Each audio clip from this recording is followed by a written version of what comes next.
This is my teaching philosophy. As a future teacher, I aspire to be a positive influence in the classroom.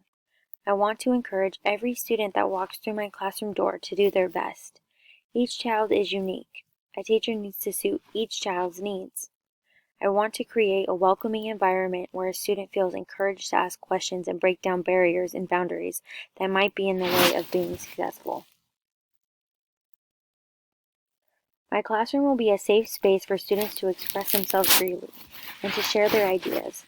With every student that comes into my classroom, I hope to have a positive impact on their outlook on learning and education.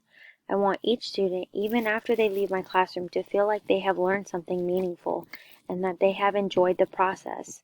Learning is ongoing, and I want each student to learn as much as they can during the time I spend with them.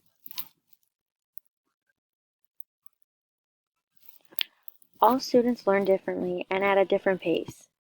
I plan to incorporate all forms of teaching strategies into my lessons to accommodate all students. These strategies will include hands-on activities, reading and writing activities, as well as various other methods to help all students reach their full potential.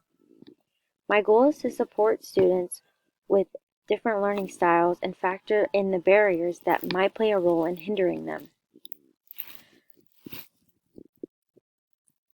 As each year goes on, I hope that I learn more from the last. I want to see the students that I teach go on to be successful, but I also want to learn from each outcome. I want to continue to reflect and become a better version of the teacher I was the year before. Being a teacher is more than teaching students and seeing what they can learn from me, but what I can learn from them. And that's my teaching philosophy.